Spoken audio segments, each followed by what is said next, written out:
আসসালামু আলাইকুম ওয়া রাহমাতুল্লাহ। আচ্ছা, আপনার ঘরের যে আইপিএসটা রয়েছে সেটা কি কারেন্ট যাওয়ার পরে এমনিতেই টাচ করে বন্ধ হয়ে যায়?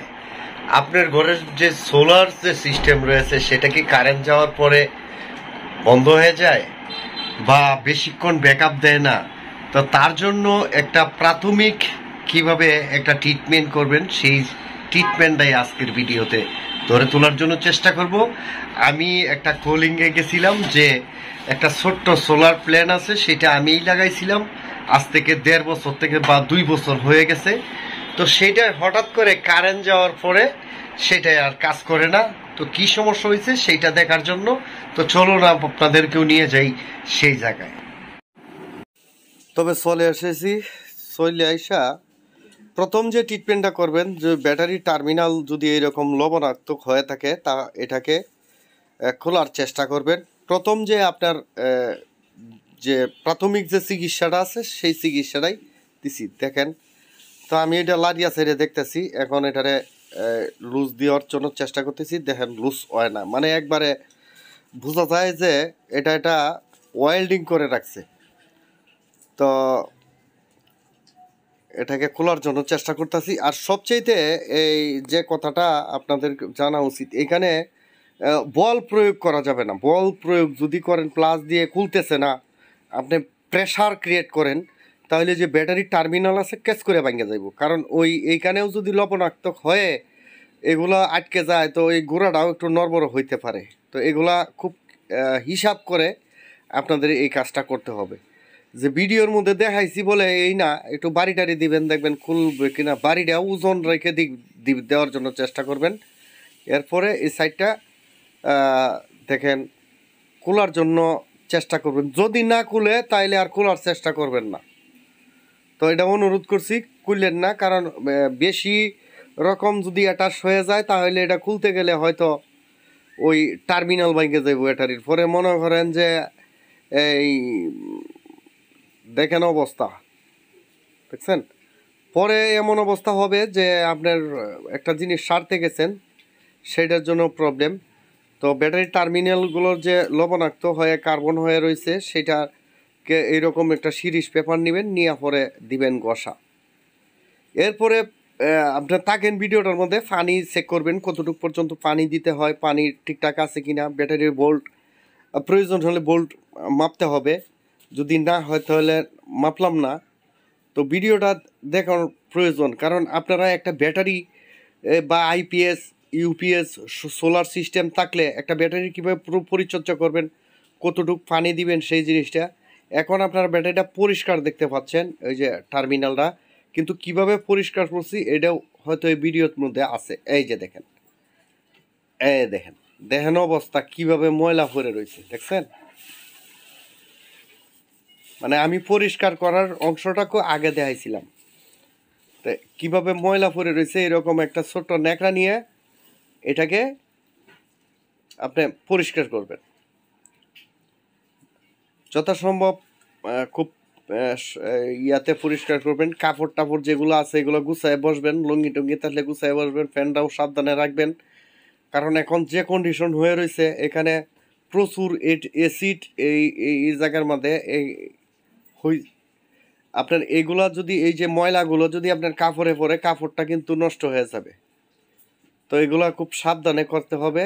আর এটারে পরিষ্কার এভাবে ফাঁকে ফুঁকে নিয়ে, কারণ ব্যাটারির পানি চেক করার আগে, যে পানির যে ক্যাপগুলো আছে সেটি খোলার আগে আপনার এখানে যদি ময়লা থাকে, দেখছেনই তো কি পরিমাণ ময়লা, এই ময়লাটা আগে পরিষ্কার করতে হইব। তো দেখেন আমি পরিষ্কার করি, যেহেতু কাজগুলো সরাসরি লাইভ ভিডিও বা সরাসরি ভিডিওর মাধ্যমে তুলে ধরি, তো এগুলো এই সাধারণভাবেই করার চেষ্টা করি। যেভাবে রিয়েল কাজ করা হয় সেভাবে ভিডিও আকারে ধারণ না করে, মনে করেন যেভাবে করার উচিত সেভাবেই করার জন্য চেষ্টা করি। টাইম নিয়ে হেঁচড়ায় খিচ্ছে দেই না। তো যেহেতু আমার এক হাতে ফোন আর এক হাতে এই ভিডিও হচ্ছে, একটু প্রবলেমও হচ্ছে বটে। দেখেন এই অবস্থায় থাকলে এইভাবে পরিষ্কার করবেন। দেখেন কি পরিমাণ ময়লা। মানুষ যদি থাকে তাহলে ব্যাটারির যদি এটা লাগানোর পরে আর ব্যাটারিটার কাছে গেছে না, কাছে না যাওয়ার কারণে এটা মুছে নাই কখনো না। যত মুছিয়া টাইচে রাখবেন, প্রতি মাসে একবার হইলেও পানিটা চেক করবেন। আর এরকম ময়লা হইলে একটা ওয়েস্টেজ যে কাপড় নেবেন সেটা দিয়ে চেক করবেন। এখন আমি ব্যাটারির ক্যাপগুলো খুলতেও আমি ভয় পাচ্ছি, কারণ ওই ময়লা যদি ব্যাটারির ভিতরে পড়ে তাহলে ব্যাটারির প্রবলেম হতে পারে। তার জন্য আমি ব্যাটারিটাকে পরিষ্কার করতেছি, এটা কেমন ছিল আর এটারে কেমন করছি। তো এগুলা ব্যাটারির পরিচর্যার ক্ষেত্রে এগুলা করবেন। তো করার পরে এটা সরাসরি এই ভিডিওটা আপনারা যারা যারা আছেন, যাদের ঘরে আইপিএস আছে সবাই দেখবেন। আর প্রতি মাসে একবার ব্যাটারিটার পানিটা চেক করবেন। ব্যাটারির পানি যদি কমে যায় তাহলে দিবেন, কতটুকু কমলে কতটুকু দিবেন ভিডিওটা কন্টিনিউ করতে থাকেন, স্কিপ করিয়েন না। তো এটার এখন বাড়ি ঝাড়ি দিতেছি, স্কিপ করবেন না। এটা সোলার, এই দেখেন সোলারের তার দুইটা আসছে ওই সরাসরি ব্যাটারিতে, কারণ প্যানেল 100 ওয়াট, ব্যাটারি হয়েছে 100 ওয়াট। এখানে ওভার চার্জের কোনো কাহিনী হবে না, কারণ এখানে ওভার চার্জ হইব। 100 এমপিআর ব্যাটারিটা চার্জ করবো, এরপরে চলে এই ইউপিএসের মাধ্যমে, এটা এসি কারেন্ট। ব্যাটারিটা চার্জ হয়ে আবার ডিসচার্জও হয়ে যায়, তেন ওভার কারেন্ট কখনো হইব। তার জন্য সরাসরি দেখেন, এই যে আমি আপনারা একটু লক্ষ্য করে দেখবেন ব্যাটারির পানি, এই যে পানিটা কতটুকু থাকবে কতটুকু যাবে এটা দেখার জন্য আমরা আবার চেষ্টা করব দেখানোর জন্য। ওই দেখেন এখন পানিটা দিছি, পানিটা এই যে ব্যাটারির এই যে নিচের যে লাল ক্যাপটা আছে যেটা ডাউন হয়ে রয়েছে, যে ডাউন হয়ে রয়েছে, এই লেভেলের পরিমাণে আমি পানি দিছি। তো পানি দেওয়ার পর্বটাও আমি আপনাদেরকে দেখাবো না। ওই যে এই দেখেন এটার মধ্যে পানি দেয় না, এটা এই যে প্লেট দেখা যায়। তো এটার পানি দিয়া ওই যে ক্যাপ একটা ডাউন হয়ে রয়েছে, এই ক্যাপটার পরিমাণ আনবেন। এই যে ভিতরে যেটা ডাউন হয়ে আছে আর কি, এই পরিমাণ পানি দিবেন। এর নিচে নামলে পানি আপনারা দিবেন।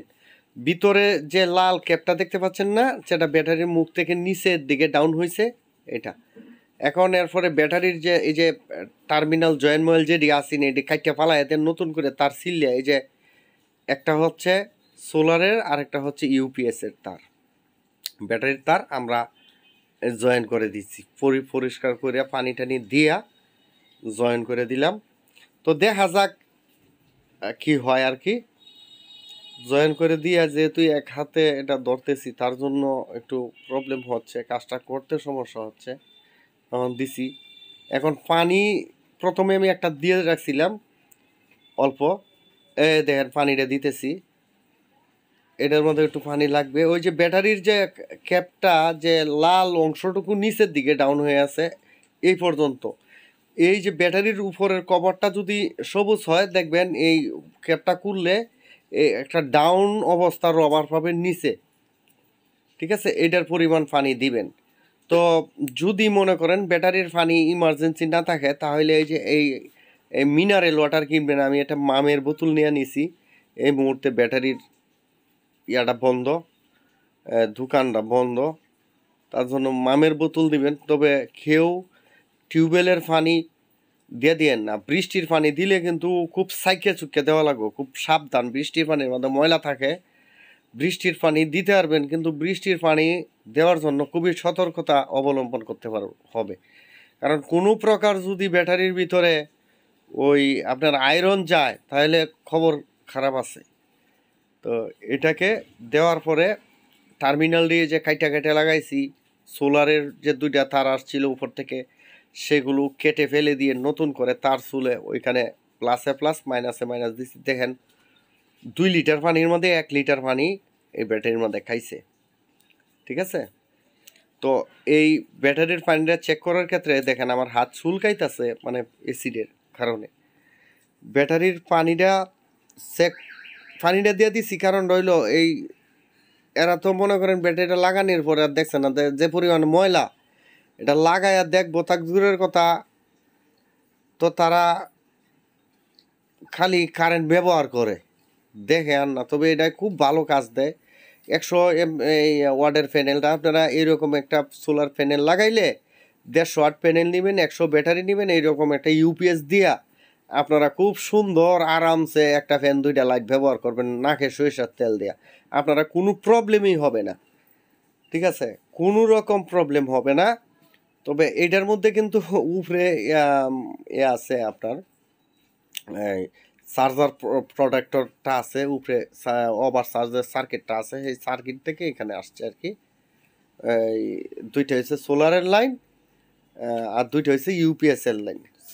এখন এই তক্তাটা দিতেছি, তক্তাটা দিয়া পরে এটা চালাবো। কোনো সময় হ্যাঁ পানি দিলে না কম তো, এখন সেটা এই কারেন্ট গেলে যাইতো নাকি? হ্যাঁ কারেন্ট গেলে ইউপিএস সব বন্ধ হয়ে যায়, ফ্যান তো চলেই না। এখন দিলাম,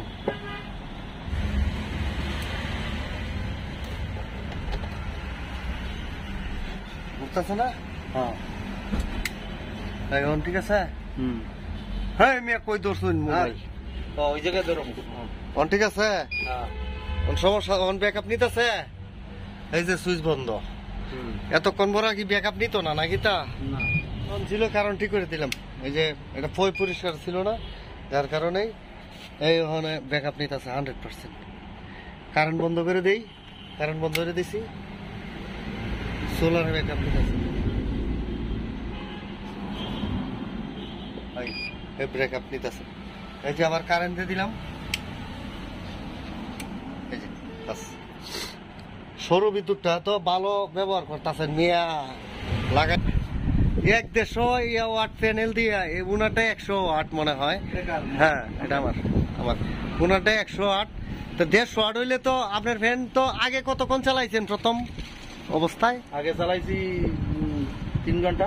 3 ঘন্টা চালাইছেন, রোদ থাকলে এইভাবে হয়তো এরকম 3-4 ঘন্টা। 3-4 ঘন্টা চালাইছেন, এখনো চলবো।